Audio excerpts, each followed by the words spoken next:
the new semester for us. And thank you for joining us. And this is going to be a very interesting conversation on a topic that I'm sure many of us has given quite a bit of attention, and probably we have become a little bit irritated because everybody is keeping an eye on us and wondering how come our cell phone knows everything about us. So anyway, so we are going to attempt to kind of bring this topic to the fore, and I hope this topic will not end with our today's discussion. Now, my colleagues and I, we are going to kind of address various aspects of this pesky problem of metadata, and particularly in post-COVID society. In my presentation, I'm opening up the presentation myself. I'm going to talk from a historical perspective. What I want to do is disabuse the idea that somehow surveillance is something new, something only now we're talking about. I want to go back historically, go back to the time of the Roman Empire, and subsequently show how this notion of surveillance, keeping an eye on the other, has been part of our functioning as a society. Once again, thank you for joining us. And so my topic is, I'm going to focus on post-COVID society, metadata, and surveillance society. The compulsion to keep an eye on the community members, born out of the need to control members of the society and out of fear of losing power, sometimes are carrying the tribal tight-knit community, is as old as post-natural world human society, as Jean-Jacques Rousseau would say. Human eyes drafted to keep an eye on their neighbors. Societies and communities built the watchtowers, and surveillance in its benevolent understanding was seen keeping an eye on each other for the greater good of the community. The earlier proclivity to surveil expanded from political to military and to national security purposes, and then to economic, health, and all other aspects of human activity under the guise of benevolent governance. Dating back to the Roman Empire, to contemporary national security apparatus, history is replete with surveillance programs. It is known as we call it government spying. Way back then, General Sun Tzu, in his The Art of War, advises enlightened rulers and good generals who are able to obtain intelligent agents as spies are certain for great achievements. In ancient Rome, Caesar had its own spies, and major political players had their own surveillance networks, which provided them with information about the schemes of those in power. Politician and orator Cicero frequently lamented that his letters were being intercepted. And he said, "I cannot find a faithful message bearer." He wrote to his friend, Atticus. And he writes further, he says, "How few are they who are able to carry a rather weighty letter without lightening it by reading." Classic Cicero. Julius Caesar put together an elaborate spy network to keep himself apprised of the various plots against him. In fact, Caesar may have known about a Senate-led conspiracy that culminated in his assassination. Even the best spy network sometimes cannot stop a dagger. The court of Elizabeth I was fertile ground for scheming and spies, and Francis Walsingham's job was to keep the monarch one step ahead of her adversaries. In May 1582, Walsingham intercepted letters written by Spanish ambassador to England, Bernardino de Mendoza, regarding a conspiracy to invade England and install Mary, Queen of Scots, to the throne. While Mary was confined to Chartley Manor, Walsingham came up with a way to prove she was a threat to the Queen. He had most of her mail opened, but led her to believe that she had a secret means of correspondence through letters hidden in a beer keg. Walsingham gathered evidence of Mary's involvement in rebellious plots. She was put on trial for treason and beheaded. Mary learned the hard way that what you think the government is reading is not essential, but you think the government isn't reading. Then we have, in France, Robespierre's watchman. During the French Revolution, Maximilien Robespierre and his cohort watched the population with a careful eye and ruthlessly cracked down on internal dissent. In 1793, the revolutionary government established a 12-member committee of surveillance throughout the country. They were authorized to identify, monitor, and arrest any suspicious former nobles, foreigners, nationals who had recently returned from abroad, suspended public officials, and many more. Historians estimate that as many as 500,000 people were targeted by the surveillance committees, which were particularly ruthless in smaller French towns. When neighbors have the power to spy, the results can be tragic. In the 18th and 19th centuries, governments undertook surveillance with bureaucratic gusto by using neighbors against neighbors. Across Europe, they established departments called black chambers, from the French cabinet noir, to read the letters of targeted individuals. The bureau usually located the post office buildings, employed a variety of techniques to surreptitiously open, copy, and reseal correspondence, then forward the letters to the unsuspecting recipients. The practice embroiled the British government in a scandal in 1844 when it was revealed that the London Black Chamber was secretly reading the mail of exiled Italian author and activist Giuseppe Mazzini. Many in the British public were outraged that the government had passed information to the Neapolitans who used to execute Mazzini's fellow revolutionaries. Fast forward to 20th century. In 1922, the United States hosted a naval disarmament conference in Washington, where it oversaw talks among 9 nations, including United Kingdom, France, Italy, and Japan. It also spied on the Japanese and other negotiating teams, intercepting and decrypting communications between our delegations and their home countries. Thanks in part to this inside knowledge about negotiations positions provided by the US Cipher Bureau, the Government Cryptography Office, founded in 1919, the US was able to successfully broker several multinational treaties and agreements that headed off a naval arms race. In 1929, the Cyber Bureau was shut down by Secretary of State Henry Stimson, who said, "Gentlemen don't read each other's mail." After World War II, the Americans decided they needed a permanent surveillance network. Behind the Cold War's Iron Curtain, surveillance of the population was an everyday part of life. Nowhere was this more prevalent than in East Germany, former East Germany, where for nearly 40 years of Stasi intelligence service monitored and reported on the activities of its citizens, using the information to stifle unrest. By the time the Berlin Wall fell in 1989, the Stasi had grown more than 91,000 officers with an active informal network of close to 200,000. The East German surveillance state used modern technology and massive manpower to expand government spying and on a previously unimaginable scale.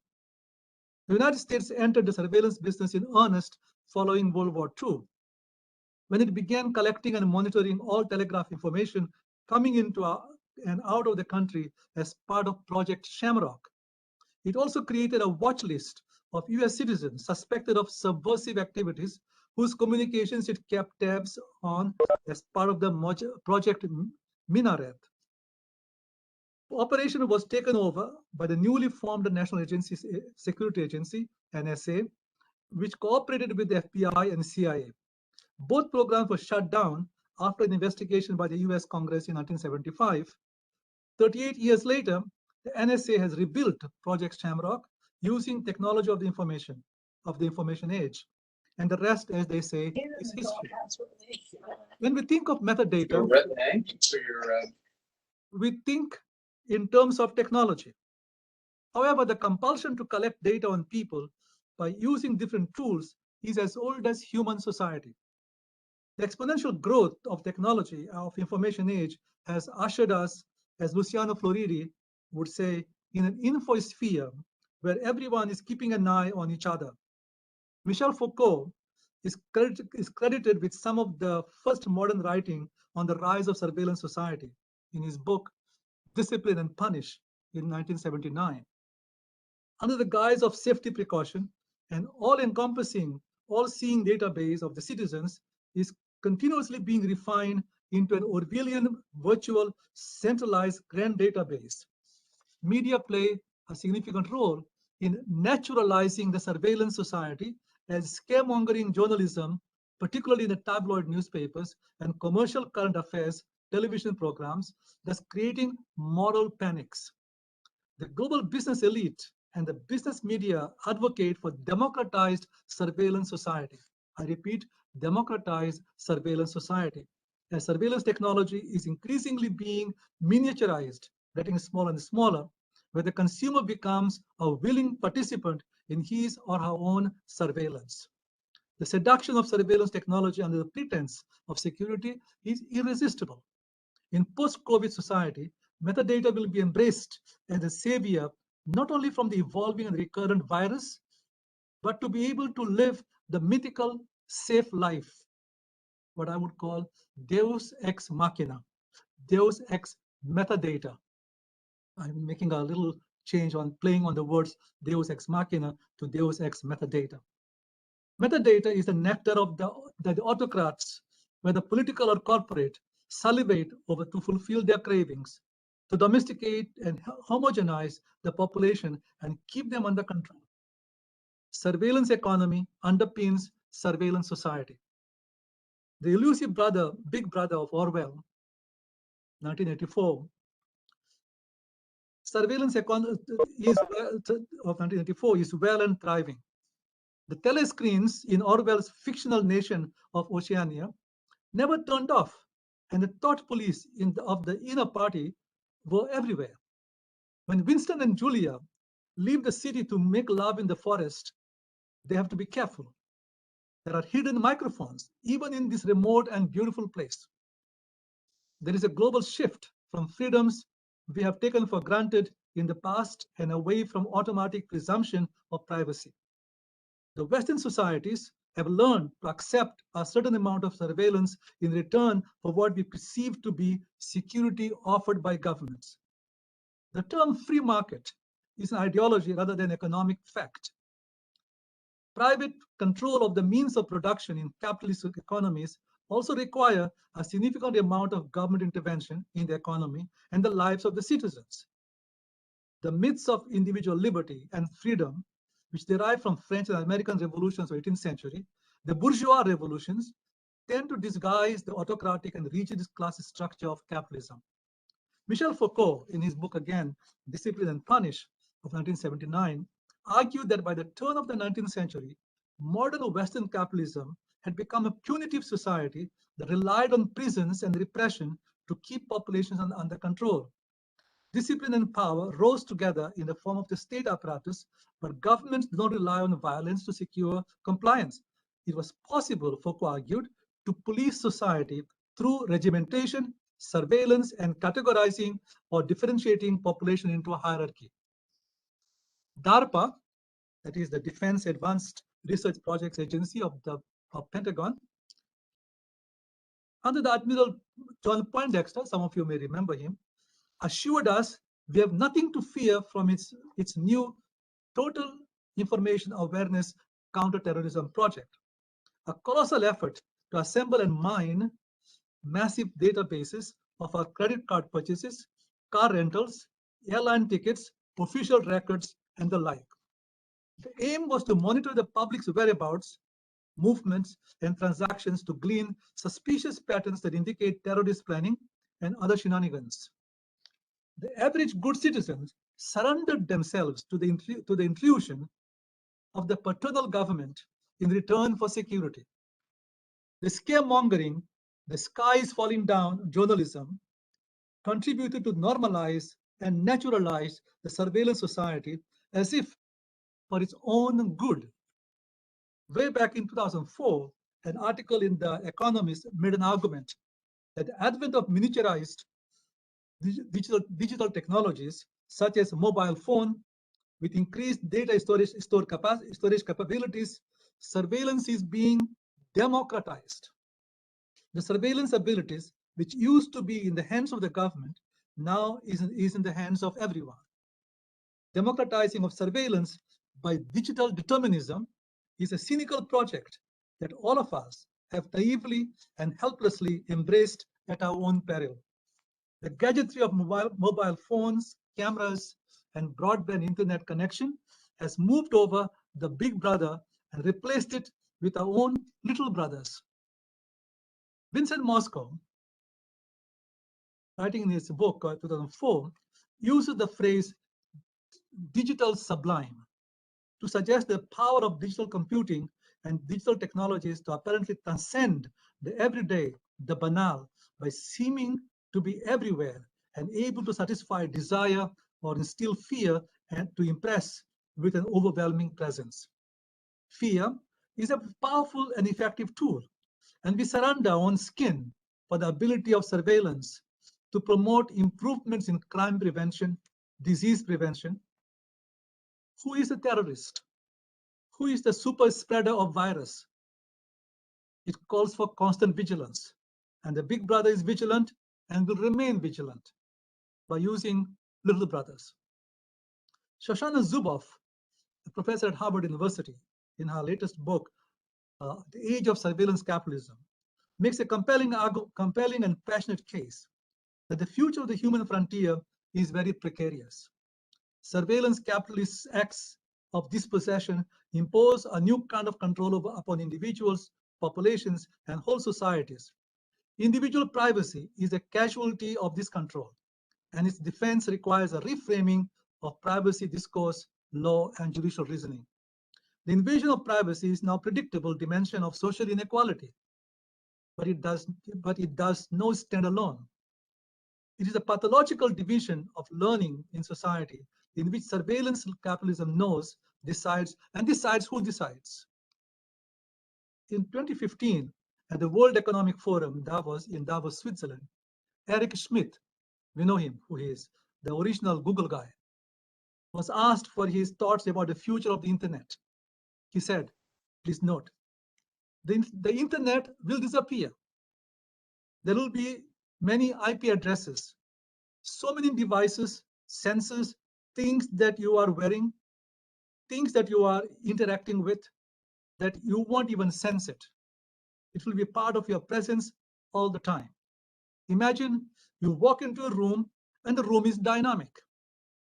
Now to conclude, in a post-COVID society, we will decidedly expose ourselves voluntarily and blissfully unaware as part of the convenience and necessity of functioning in the society.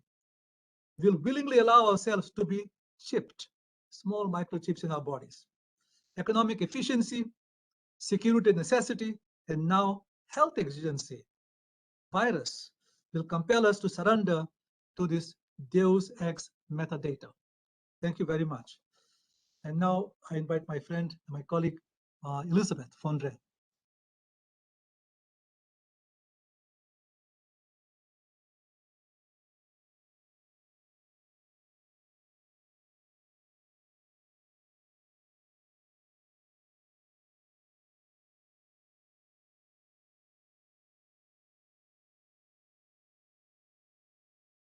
Oh, sorry. Good afternoon, everyone. Let me try to share the presentation.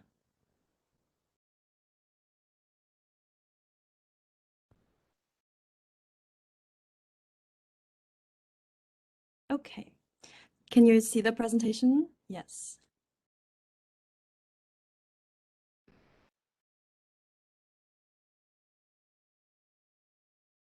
Okay, so my topic, and thank you so much, Basilio, for leading us off.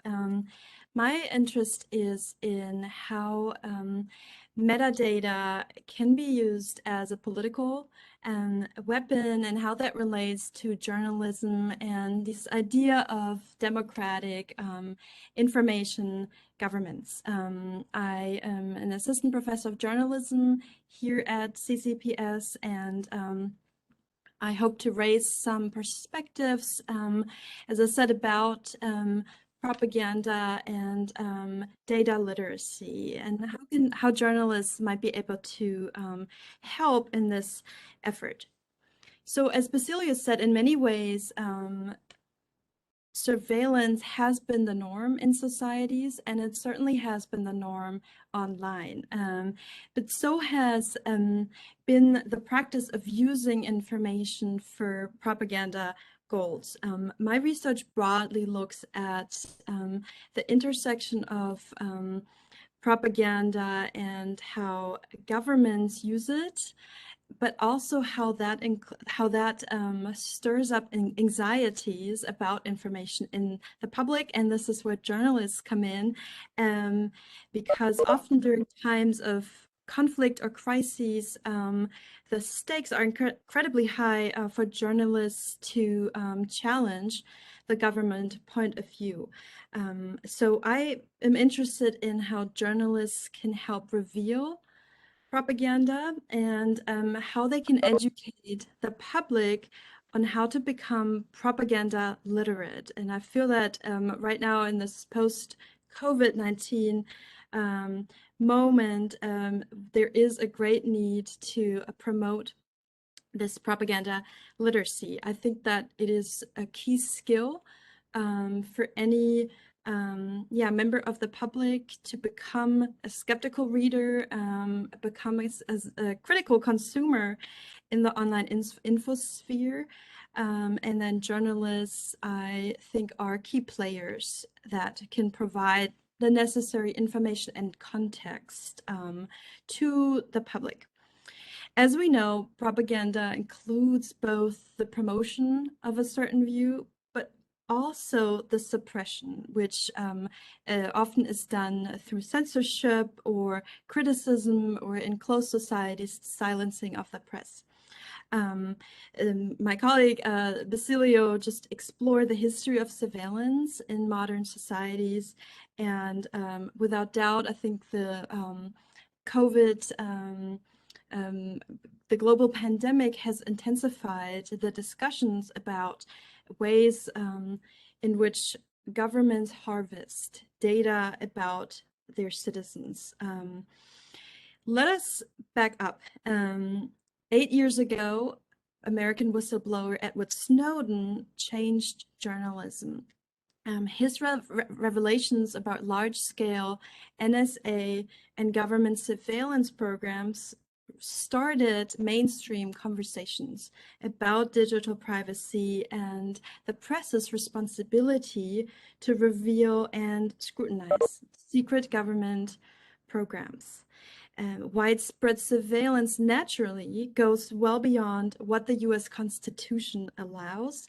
The right to privacy is alluded to in the US Constitution, specifically in the Fourth Amendment, which protects, I quote, the right of the people to be secure in their persons, houses, papers, and effects against unreasonable searches and seizures.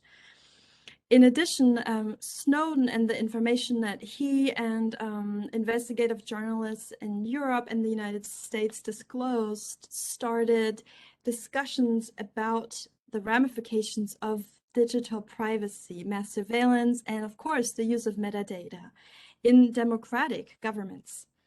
In addition, the 2018 revelations about Facebook and Cambridge Analytica, the British consulting firm that helped Donald Trump's presidential campaign and other conservative causes, show that ordinary people are still far from knowing how their data is used. In April 2018, Mark Zuckerberg, the CEO of Facebook, had to testify in the US Congress, and he was pressed about people's right to privacy, as well as platforms' transparency and the shortcomings they have in that respect. Philosophically, propaganda, of course, is, or anxieties about propaganda in democracies have their root in the world wars of the 20th century. Propaganda, wrote French philosopher Jacques Ellul in 1965. is a matter of reaching and encircling the whole man and all men. It surrounds its target by all possible routes in the realm of feelings as well as ideas, by playing on his will or on his needs through his conscious and unconscious, assailing him in both his public and private life. I argue that even today, the concept of propaganda remains elastic, even in this post-COVID-19 information environment. All governments, both democratic and authoritarian, use it, yet none admit that they do. And what history shows us this is that governments in their efforts to harvest data about citizens try to stay ahead of competing views or the critical public.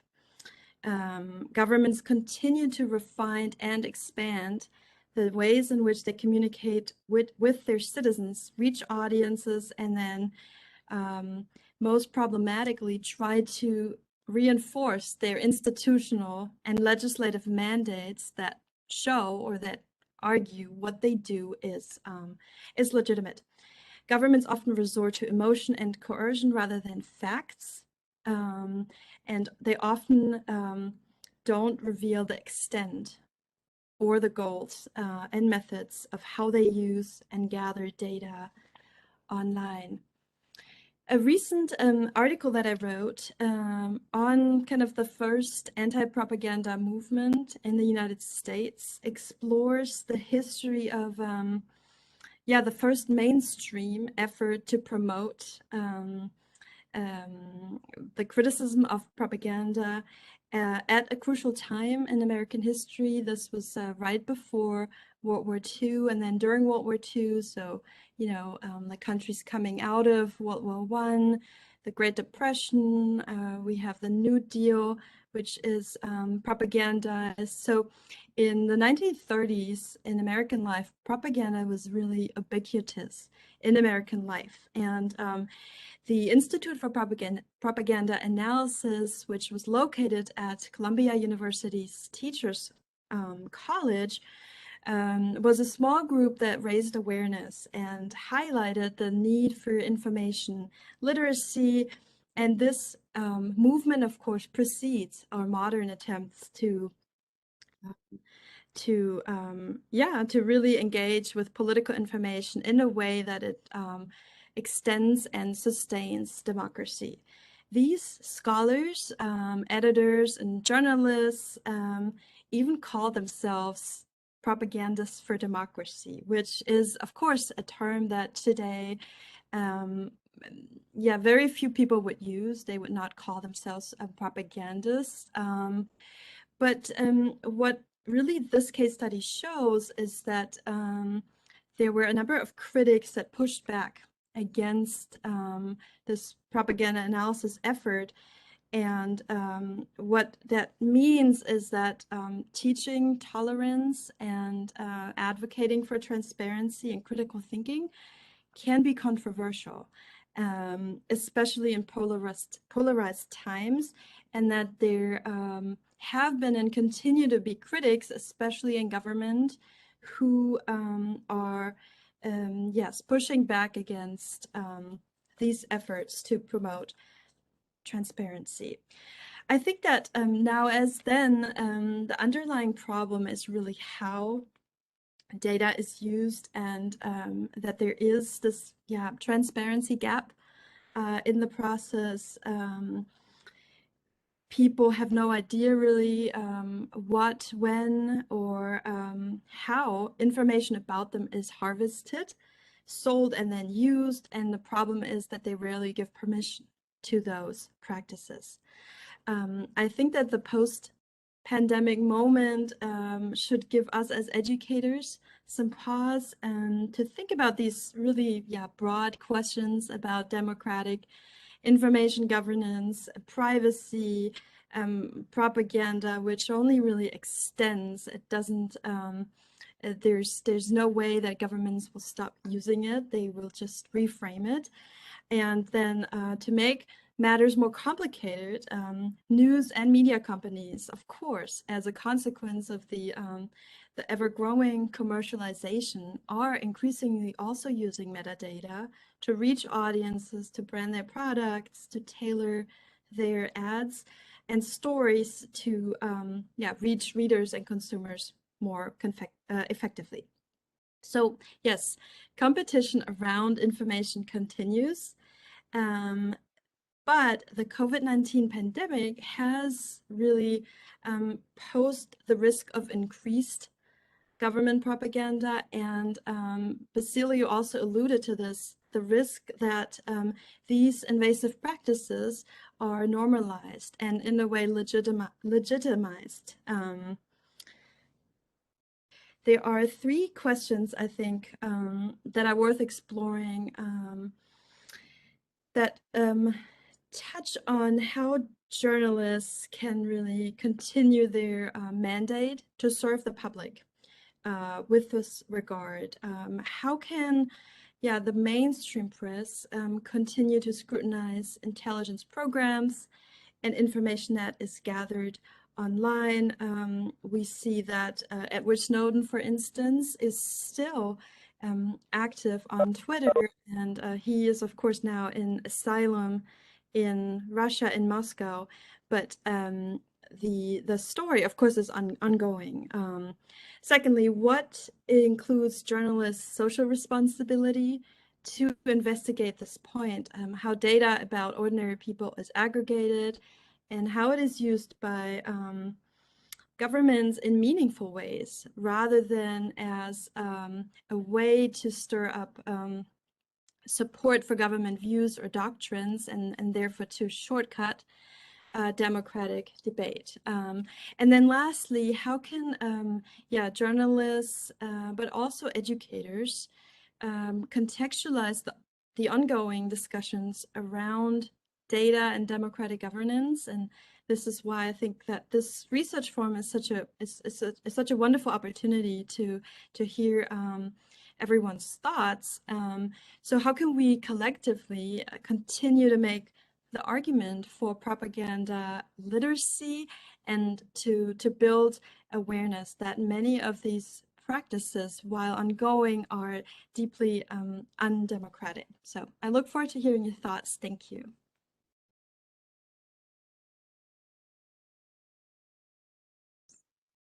Basilio, you're muted.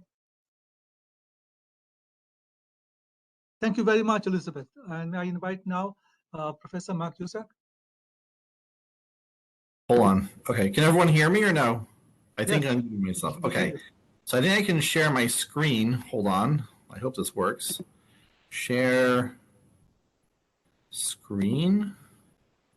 And let's go, let's see. Select window or screen. 1 second. This is never as easy as one might think it is. Let's go to, where is this? Let's go to entire screen.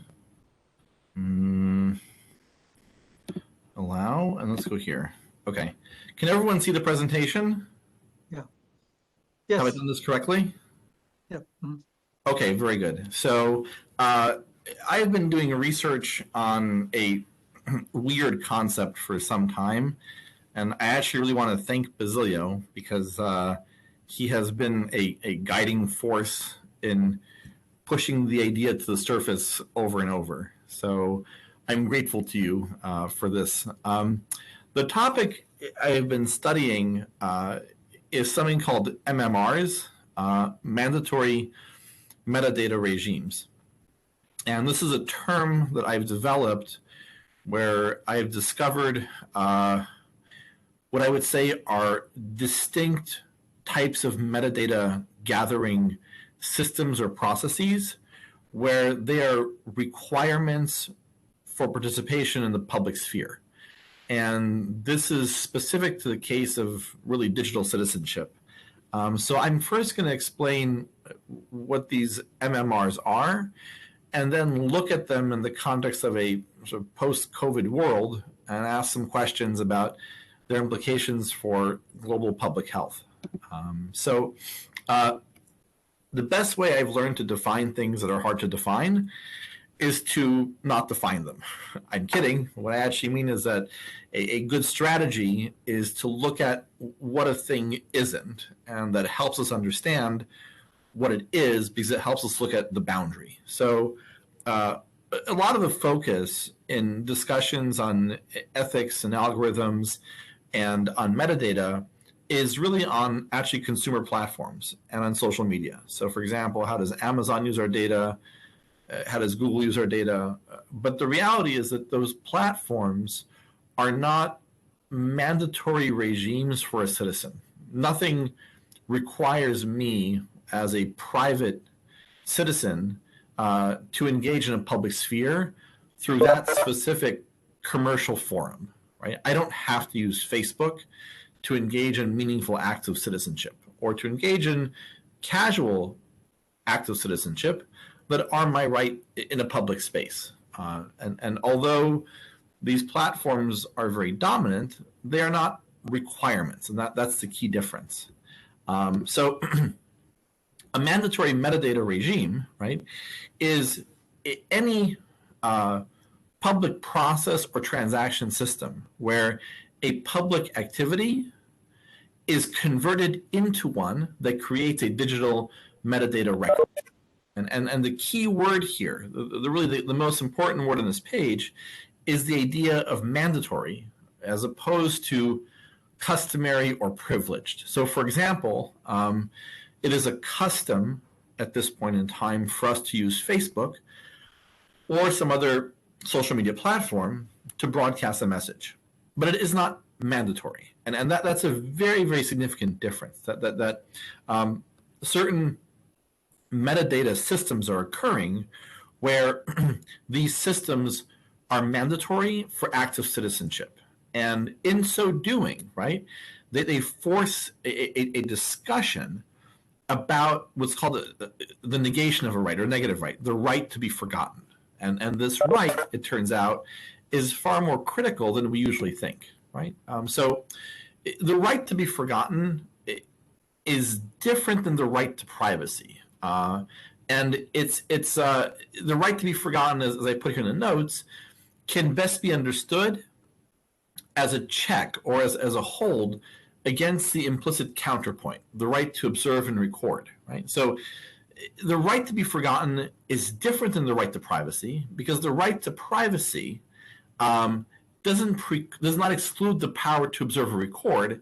It merely restricts to whom and under what condition that record is revealed. So for example, HIPAA for medical records, right?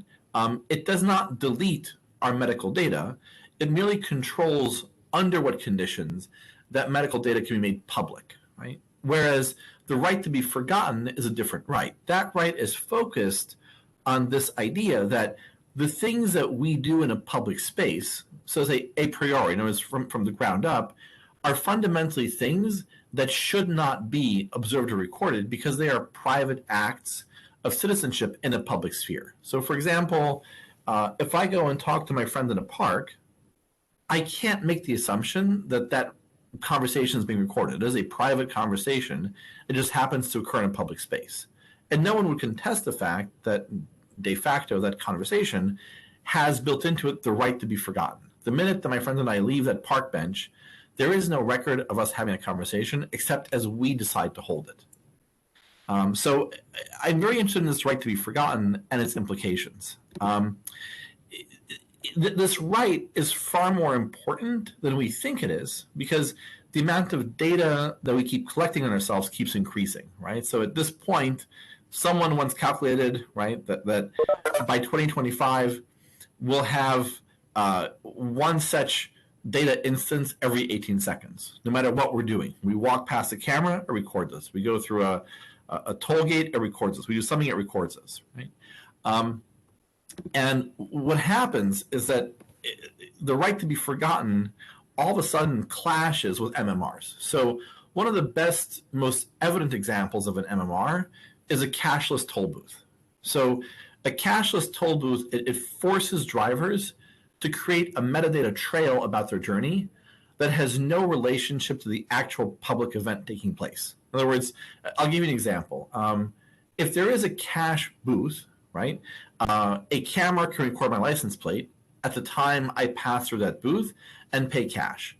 But there's no other data that is created when I cross that bridge. However, by having a cashless toll system, I am creating all kinds of other metadata. So, for example, the MTA knows, for example, when I purchased that Easy Pass. They know what bank account I have. And I would argue, for example, that the MTA has no right knowing what bank I bank at. That is not a right that they have access to. That right does not alter how good the bridge is. In effect, they are forcing on me a mandatory metadata regime. And that interferes with my right to be forgotten and with my right to operate freely as a private citizen in a public space. So the toll booth is a good example, and there are a lot of implications for this, right? An MMR, from my perspective, to quote actually Elizabeth, to go back to the Constitution, it is a form of warrantless search and seizure, right? So the Fourth Amendment to the Constitution states the right of the people, it's so important, I want to say actually, the right of the people to be secure in their persons, houses, papers, and effects against unreasonable search and seizure shall not be violated, and no warrants shall issue but upon probable cause. An MMR, I would argue, is itself an unreasonable search, since it constitutes a gathering of data not linked to the explicit public act where there is no probable cause. There is no reason for that bridge authority to know my whereabouts before I arrived at that bridge. There is no reason for them to know the IP address of the website that I use to log in and be forced to pay for crossing that toll. This is not information that they are privileged to have, and yet they gather it. So in my view, this constitutes a violation of the Fourth Amendment. Now, one of the big arguments that has come up as a contrast is when you have a major public health issue like the COVID-19 pandemic, there are a lot of people who say, well, in the interest of public health, much like, for example, for 9/11, in the interest of public safety, we should give up the right to controlling our data, right? And there have been a lot of tools that have been developed that are very effective tools for contact tracing, for identifying hotspots, where those tools are in fact gathering metadata. Now, there is a difference, however, between metadata that is a requirement for protecting a public interest versus metadata that is gathered where there is no context or rationale for that metadata itself. So the big question I want to ask really is, what kind of MMRs are being created in a post-COVID world? And what are the rights of the digital citizen and the health of the human citizen? How do these two rights intersect together? So let's look at some of the metadata that's been created. This chart, for example, shows how many different apps have been developed by different countries in response to contact tracing or in response to, for example, tracing vaccinations. And we can see that there are literally scores of apps out there, each app gathering different kinds of both data and metadata. Right? And what we see is that not all the metadata really fits into this MMR model. So, for example, if I have tracing software that appears on an Android phone that uses GPS, right? That may not necessarily be an MMR. It may be a custom, it may be a privileged form of information, but it's not necessarily an MMR. However, for example, if there is a vaccine mandate, such as President Biden issued a couple days ago, but I can only get the vaccine by first registering online for the vaccine, then I'm an MMR because I'm forced to do something as a public citizen that creates a mandatory metadata trail, right? So we have to look closely at this difference because it is nuanced and critical. For example, in the case of vaccines, right? In a vaccine regime without MMRs, we can see that, for example, registration is elective, walk-in vaccine without appointment is possible, state-issued ID may be required, but is not mandatory, right? If you have an MMR regime, you have to register online, you can't walk in, ID is required, and metadata is required without your consent.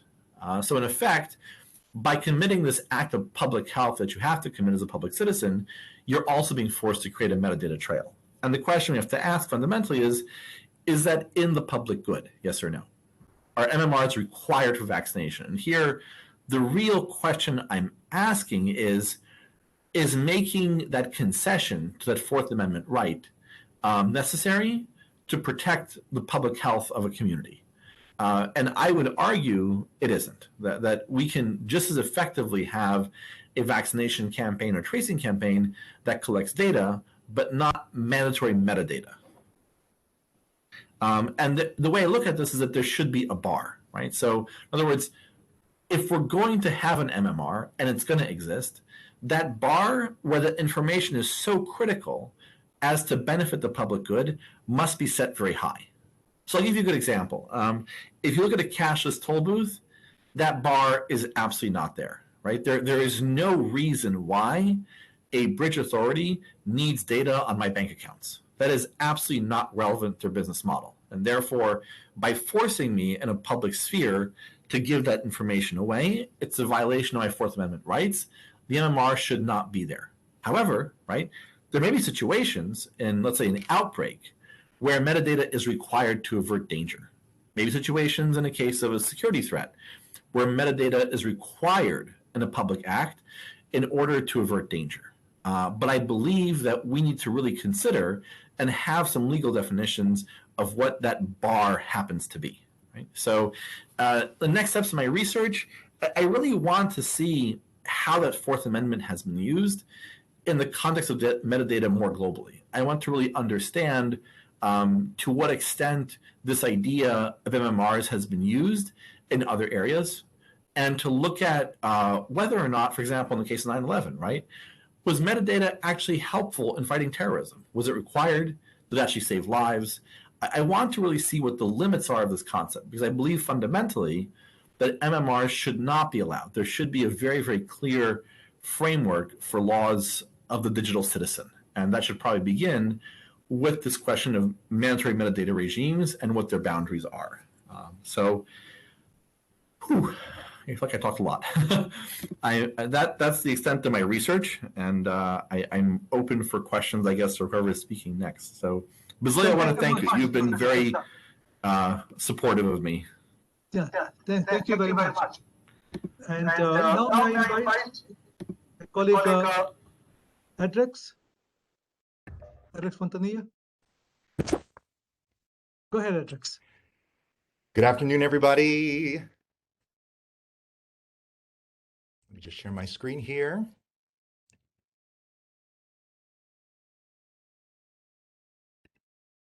All right. Hi, everybody. My name is Edrix Fontanilla. I am a scholar practitioner in emerging communication media. And while my creative research primarily investigates new opportunities for authorship with digitally mediated tools for expression, I'm also invested in the controversies, questions, strategies for ethical computing. So for today's session, I wanted to share with you a few thoughts about the impact that company ethos can have on usage of medical metadata after the onset of this pandemic. Now, long before the onset of the pandemic, technology businesses partnered with medical groups in pursuit of competitive advantage, right? In this infographic, for instance, the Canon Group extolled the virtues of metadata, what it is, why it's important, visually depicting all the different permutations of encounters-based imaging workflows. After all, with good metadata, we can facilitate clinical use, billing and analytics, and more efficient workflows. Now, Dr. Eric Paraxelis is the Chief Science and Digital Officer at the Duke Clinical Research Institute, surmised that in around 2017 or 2018, healthcare groups really started taking advantage of these partnerships to aggregate de-identified data, where patient names, locations, and phone numbers were removed, and sell this de-identified data to government research labs, pharmaceutical companies, and the like. The advent of privacy-preserving record linkage allowed electronic medical records from the same person without identifying them. In August 2019, The Lancet one of the world's oldest and best-known medical journals, published an article titled Practical Guidance on Artificial Intelligence for Healthcare Data. In the article, the authors lament how electronic health records capture clinical data to support care well, but often present significant challenges to machine learning and other artificial intelligence algorithms for subsequent analysis in longitudinal research studies, and other public health efforts. So clinical information such as laboratory tests, vital signs, and other numerical measurements in records that are de-identified can be ordered irregularly, producing biased data.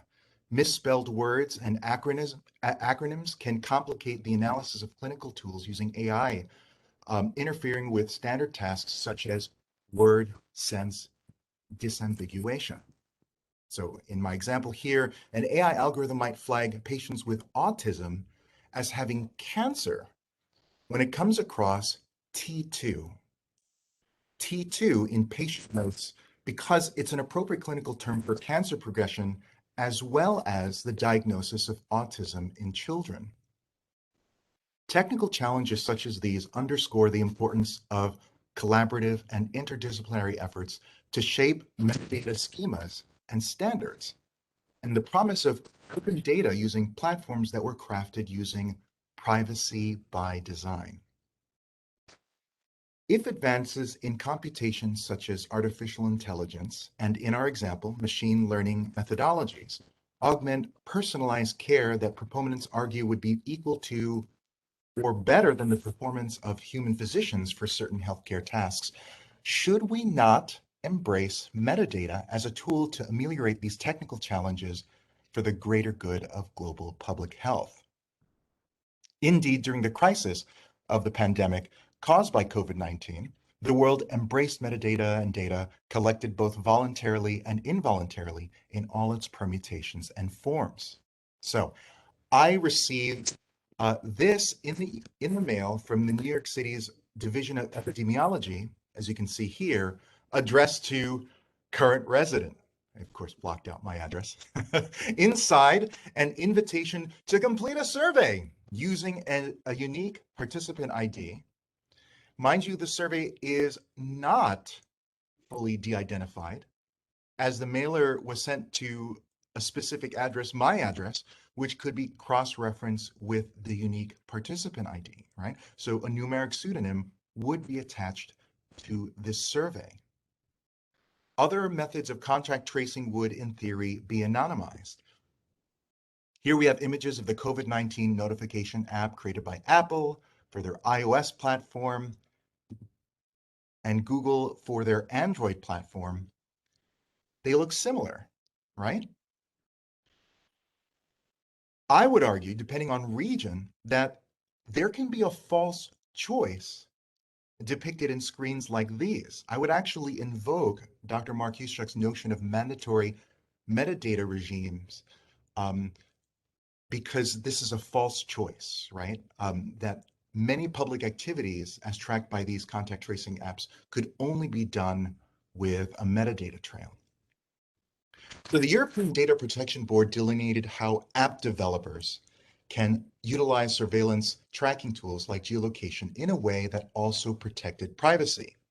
The UN OCHA Humanitarian Data Exchange, and also Access Now, a global digital rights organization, they all published guidelines for the ethical and responsible use of location data in contact tracing apps. But is a company's public commitment to such guidelines enough to address our concerns about privacy?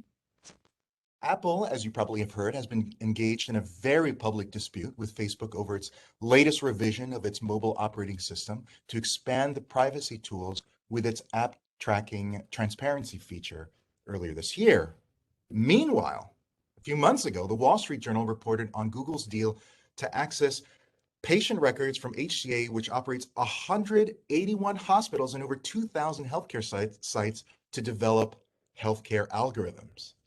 Now, adjudicating Apple and Google's respective development efforts is out of scope given the time constraints of this session, but these two companies and their platforms illustrate the wildly different approaches to handling metadata based largely on company ethos. These aren't the only instances. While the US Department of Health and Human Services and the American Medical Association, among many other organizations, offered guidance on developing telemedicine service models, stories abound about how Zoom, the video conferencing platform, ran afoul of privacy issues due in large part to its faulty implementation of security features and encryption. Zoom's development approach during its rise was oriented towards ease of use to promote adoption, neglecting the most basic of security features. And as you've heard or probably experienced during the pandemic, Zoom bombing, the intrusion of internet trolls in video conference calls, became rampant.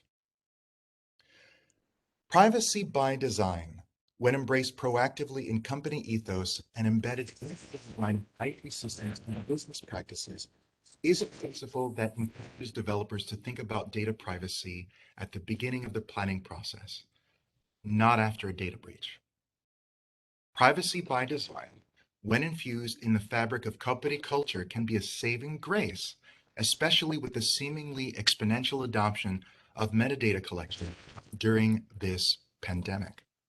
Now, in wrapping up, I want to briefly touch on what's at stake and return to Dr. Eric Drexler. He recently co-published a perspective with Dr. Kenneth Mandel at another world-renowned medical journal, the New England Journal of Medicine, just a couple of months ago, titled HIPAA and the Leak of De-Identified Electronic Health Record Data. He delineates his concerns about how loopholes in HIPAA policies permit massive troves of digital health data to traverse the medical industrial complex unmonitored and unregulated. Dr. Praxis calls de-identification a privacy placebo. So there are ways around it. Hackers can re-identify and expose electronic health records, leading to fraudulent medical claims, identity theft, unwanted disclosure of health conditions to family members or employers. The so-called benefits, Dr. Praxis argues, the usefulness of data from de-identified electronic health records to solve health problems do not outweigh risks. Open source data initiatives that more proactively incorporate privacy by design principles offer greater promise for high quality research while minimizing the risks. So I hope these points reveal that while regulation and guidelines can fall short of the privacy ideal, companies known for their privacy-oriented ethos may counterbalance the widespread adoption of metadata trails. As a last thought, I encourage you to explore the website, privacytools.io, which offers a great overview of instruments you can use to protect your privacy against mass surveillance. And those are my thoughts. Thanks, everybody, for your time. I appreciate it.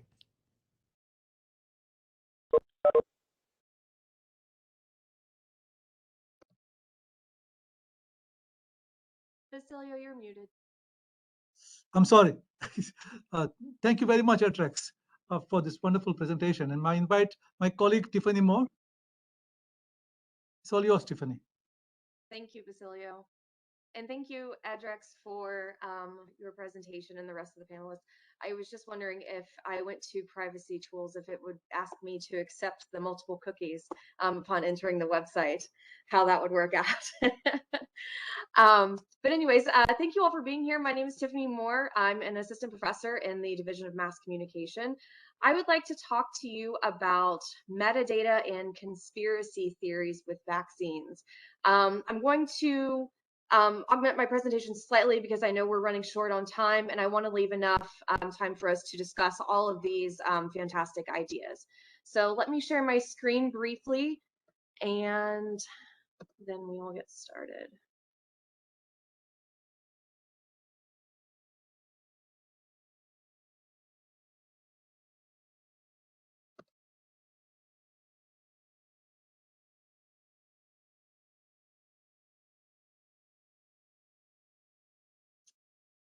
Okay, so I'm interested in the origin, dissemination, and lifespan of conspiracy theories as they are particularly related to COVID-19 vaccines. Today, well, I don't want to say this is the first time, but today is very prominent in society for flouting science as a political tool, as a way to show rebellion towards different systems. And so as conspiracy theories abound with COVID-19, COVID-19 vaccines, I'm interested in how they take on a life of its own, and how they are disseminated. What groups of people or what traits or attributes do people possess that make them more likely to A, believe a conspiracy theory, and B, share conspiracy theory information in digital spaces and interpersonal spaces? So I want to start with discussing this woman named Sherry Tenpenny. She is from my home state of Ohio. She is a registered nurse, and she attempted to display at a city council meeting how the COVID-19 vaccine made her magnetic. If any of you saw this video, it failed miserably. She wasn't able to demonstrate that her key or her necklace did indeed stick to her. And so it was a bit of a blunder for her argument that nurses and other employees shouldn't be required to be vaccinated. So this, along with other digital spaces, kicked off this idea of microchips and vaccines. A fairly obscure Swedish tabloid magazine that had run several pieces supporting implantable microchips for ways of identifying people, for ways of keeping track of their health records, monitoring their health over time as for medical use, in addition to what was supposed to be a run-of-the-mill Reddit thread. It was an interview with Bill Gates, and Bill Gates was suggesting that one day we would all have this digital health record. It was going to be a digital passport, a vaccine passport, and a way of managing and understanding trends and ways of monitoring vaccines. So this confluence of events, along with Charlemagne the God, a popular radio host of the Breakfast Club of 101.5 Power New York, claiming that vaccines contained microchips, and he was the radio host essentially told to his millions of listeners that they were all going to line up just in time for Thanksgiving to be able to receive their vaccine and their microchip.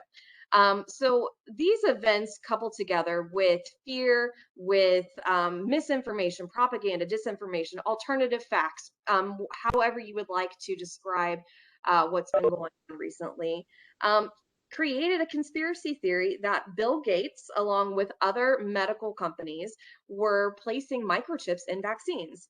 This, of course, alarmed people, especially populations that have been marginalized and mistreated unethically with medical technology and medical treatment before. This exacerbated their mistrust of the vaccine. I believe right now our current vaccination rate in the United States is 53%. Our New York City municipal workers are returning to work today. There's protests right down the street at Gracie Mansion from my house. Hundreds of people are lined up there protesting the mandate for vaccinations. And so I just wanted to sort of take a look at the existing research that has to do with conspiracy theories related to science, related to vaccinations, and related to metadata within the medical community. And so I am working on a study right now, this is research in progress, that examines how misinformation or how conspiracy theories are disseminated in digital spaces. Using agenda building theory, I would like to examine the different attributes, or essentially the environment that makes dissemination of conspiracy theories prominent. So there's been some research done on sort of macro level attributes that people possess in terms of their socioeconomic status, their level of education, and other demographic information. I'm more interested in the very individual level attributes that contribute to dissemination of conspiracy theories related to vaccines. And so I want to go ahead and end here and open up the floor for everyone to discuss either items related to my presentation or any of the other panelists and how we feel about COVID-19 society and metadata. Thank you.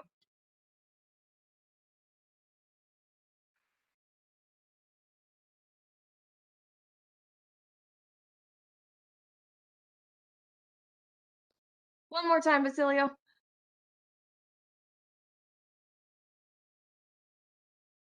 Oh, Jesus. Thank you so much, Tiffany. I really appreciate your presentation and kind of keeping us on time. My colleague Nancy couldn't be here today because she has to attend another meeting on Stella Island campus at the same time. She sends her regrets about this. She was looking forward to it. However, with the little time we have, any questions, please? Anyone? Raise your hand. Unmute yourself and raise your hand. Anyone? Don't feel shy. Open forum. And if you want, you can put in the chat. I'll read it for you. Leo, it's Mike Rizzo. I can't get my camera to work, but can you hear me? Yes, please. So the question I would have is, where is the balance that's needed? So, you know, in journalism, we allow that people on public property, if you're out on the street, you have no expectation of privacy. And that allows us to record events. But there is a concern now that people feel that the recording of folks at rallies or protests or whatever is a violation of their privacy. Though it allows us as journalists to tell the story and to show the story of what has happened. So I'm open to thoughts about, while this isn't metadata, it's really imagery and perhaps a recording of actual events. What maybe Mark particularly, because I think you spoke to some of that about people speaking in parks and such, or others might have about the role of journalism to record events and report on things versus the privacy that maybe people might expect and whether that's warranted or not. Oh, thanks, Michael, for asking that.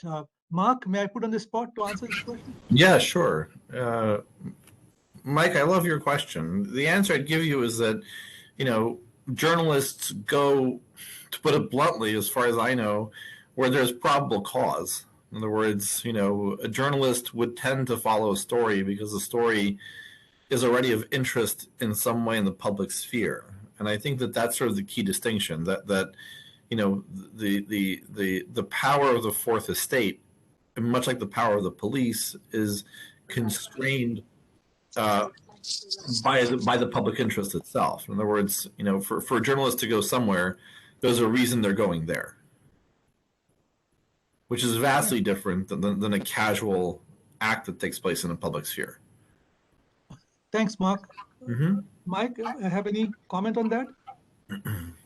I get his point, and I think that's what I kind of hope it would be said, that the ability for journalists to get to stories should not be constrained so that the general public has the opportunity to learn about things in our communities.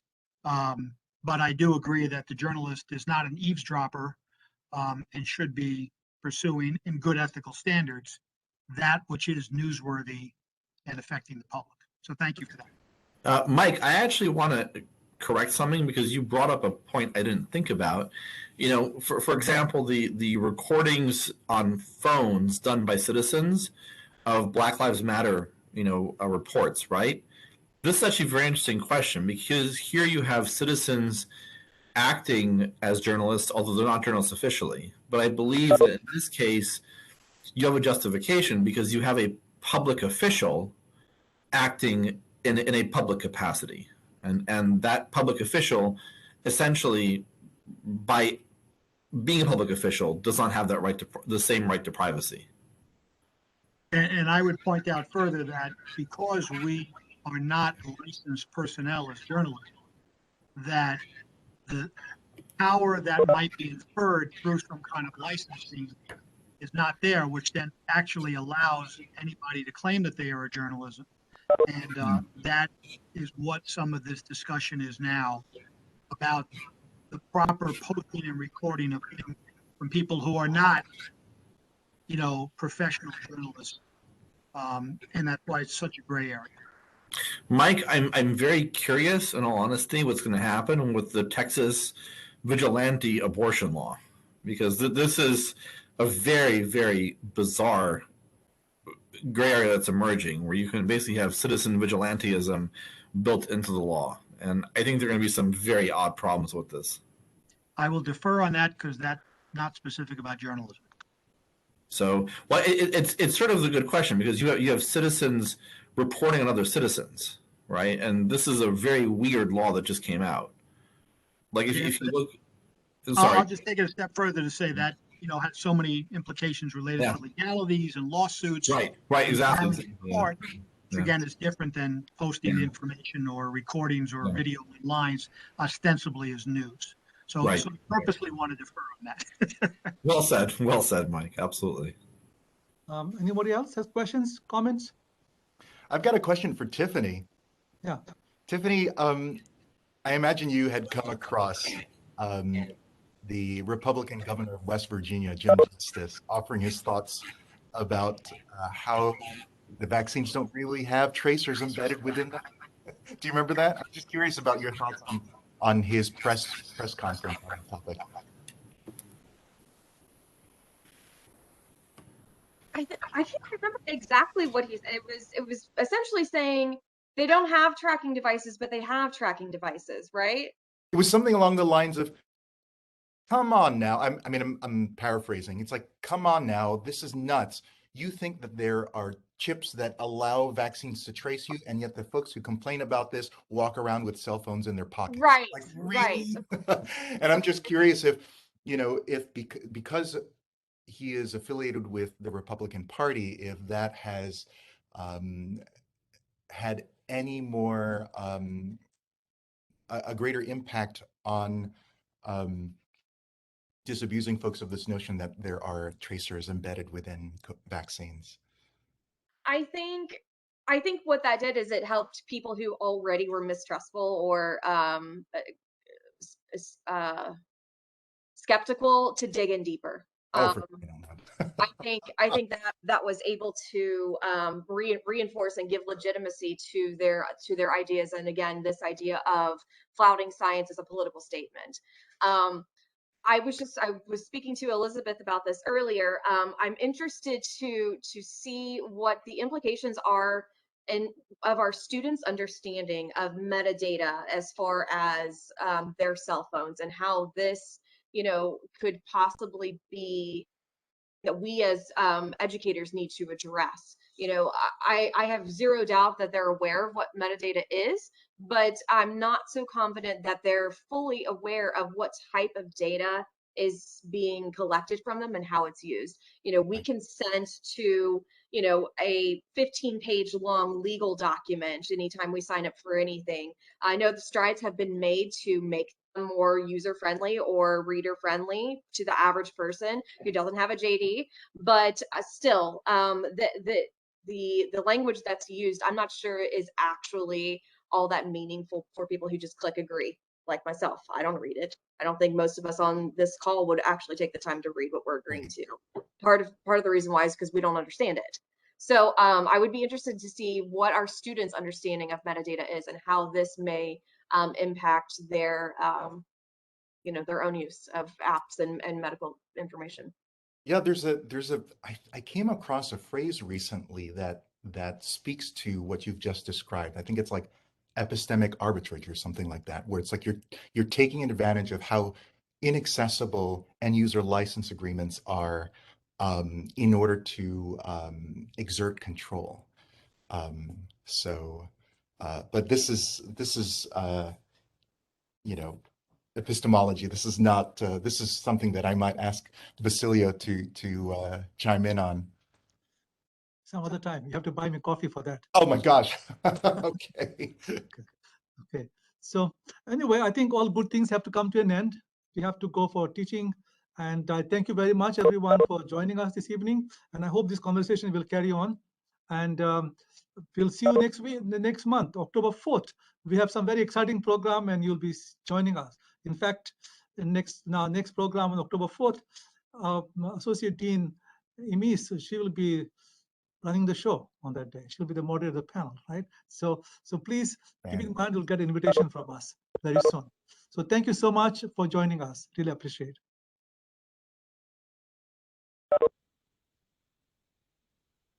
Thanks, everybody. Bye-bye.